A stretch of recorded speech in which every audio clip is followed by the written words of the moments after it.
2016 সালে প্রথম division league champion খেতাব দখল করেছিল নাইন বুলেট ক্লাব। চ্যাম্পিয়ন হওয়ার পর বছর থেকেই দল ব্যর্থতার কারণে প্রথম ডিভিশন থেকে অবনমন হয়ে দ্বিতীয় ডিভিশনে চলে আসে নাইন বুলেট। দীর্ঘ 7 বছর পর এবার আবারও পুনরায় ছন্দে দল গঠন করে প্রথম ডিভিশন পাশাপাশি রাখালশিল্ড এক আউটে অংশগ্রহণ করবে নাইন বুলেট। গত বছর কোচ কর্ণেন্দু দেববর্মা প্রশিক্ষণে নাইন বুলেটে বি ডিভিশন চ্যাম্পিয়ন হয়ে এবছর এ ডিভিশন খেলার যোগ্যতা অর্জন করে নেয়। 2024-25 সালে এ ডিভিশন লিগ ও নক আউটকে সামনে রেখে কোচ কর্ণেন্দু দেববর্মা প্রশিক্ষণ দিচ্ছেন দলের ফুটবলদের। 2016 সালে নাইন বুলেট ক্লাব এ ডিভিশন চ্যাম্পিয়নের খেতাব দখল করেছিল, তখনও কোচ ছিলেন কর্ণেন্দু দেববর্মা। দলের ফুটবল প্রশিক্ষণ কর্ণেন্দু দেববর্মার প্রশিক্ষণে গত বছর বি ডিভিশনের চ্যাম্পিয়নে দল এবছর নক আউট ও লিগে জোড়া সাফল্য পাবে বলে আশা ব্যক্ত করে ক্লাব কর্মকর্তারা। সেদিকে লক্ষ্য রেখে বুধবার থেকে দলের ফুটবলারদের নিয়ে উমাকান্ত মিনি স্টেডিয়ামে অনুশীলনে নেমে পড়েন কোচ কর্ণেন্দু দেববর্মা। ওই 16 সালে আপনি যেটা বলেছেন, 16 সালে এ ডিভিশন চ্যাম্পিয়ন হওয়ার পরে কিছু 2-3 বছর এটা গ্যাপ হয়ে গেছে, কিছু ম্যানেজমেন্টের কিছু ইয়েতে বা কোনো একটা অফিসিয়াল কারণে যেটা করতে পারে নাই। তো এর জন্য সি ডিভিশন থেকে উঠে বি ডিভিশন অবধি গতবার আমরা ভালোই টিম করেছি, আর সেই মোতাবেক টিমও চ্যাম্পিয়ন হয়েছে।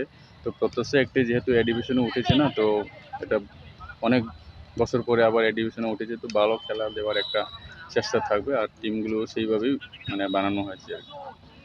কবে থেকে আপনার প্র্যাকটিস শুরু করেছেন? প্র্যাকটিস তো ফুল প্র্যাকটিস তো আজকের থেকে স্টার্ট তো করেছে আজকে, কিন্তু আমাদের ফুল প্লেয়ার যখন চলে আসবে, মনে করো 2-3 তারিখ থেকে ফুল প্র্যাকটিস শুরু হয়ে যাবে। এখন কজন প্লেয়ারকে নিয়ে আপনি এখন আমরা আছি 8 জন প্লেয়ার আছে। সব কি লোকাল নাকি অন্য অন্য স্টেট থেকে? না, এখনো লোকাল কেউ জয়েন করেনি, আজকে তারা ক্যাম্পে জয়েন করবে, কালকে থেকে ওনাকে পাবো, আর ফুল টিম চলে আসবে 2-3 তারিখের মধ্যে। এই ডিভিশনে সবগুলি টিমই শক্তিশালী, সেদিক দিয়ে নাইনবের কতটা শক্তিশালী দল এবছর গঠন করেছে?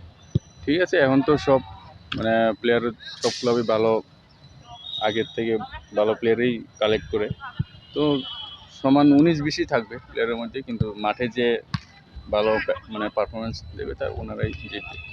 আপনার হাত ধরে কত বছর এই ক্লাবটি চ্যাম্পিয়ন হয়ে এতে খেলার যোগ্যতা করেছে, এবছর কি সেমভাবে আপনার চ্যাম্পিয়নের যে ধারাটা সেটাকে? হ্যাঁ, লক্ষ্য তো থাকবেই চ্যাম্পিয়ন হওয়ার, সাথে সাথে প্লেয়ারের পারফরমেন্সও দেখতে হবে। যদি দরকার পড়ে টিম লিগে টিকে থাকার জন্য যদি দরকার পড়ে, আরও ভালো বেটার প্লেয়ার যদি দরকার পড়ে, আমরা নিশ্চয়ই এটাকে চেষ্টা করবো এটা ফিল আপ করার জন্য। যতটুকু শোনা যাচ্ছে এবছর যে নকআউট টুর্নামেন্টগুলি হবে, সেটা হবে ফ্লাড লাইটে, তো প্লেয়ারদেরকে সেক্ষেত্রে কোনো রকম অসুবিধা হতে পারে বলে মনে করি? না, আজকাল তো মোটামুটি সবখানেই ফ্লাডলাইটের খেলা, অনেকে অভ্যাস আছে, আমার মনে হয় না অসুবিধা হবে। হ্যাঁ, তবে আমাদের এখানে একটু লাইটের যে পাওয়ারটা, এটা হয়তো প্রথম কয়েকদিন বা কয়েকটা ঘন্টা, কয়েকটা ম্যাচ অসুবিধা হবে, পরে আইসেট যখন চলে আসবে এই মাঠের সঙ্গে, তাহলে অসুবিধা হবে না। রেফারিতে নিয়ে কি কোনো না, রেফারি তো ঠিক আছে, ওরাও চেষ্টা করছে, তারা যতটুকু বেস্ট পারবে তারা চেষ্টাও করে। হয়তো মাঠে তো সব ঠিক হয় না, অনেক সময় ভুল সিদ্ধান্তও হয়, ওরা হয়, এটা সবখানে হয়, বড় বড় ম্যাচেই হয়ে যায়, তো আমাদের এখানে তো হওয়া স্বাভাবিক। তো রেফারি নিয়ে আমার কোনো সমস্যা হবে না।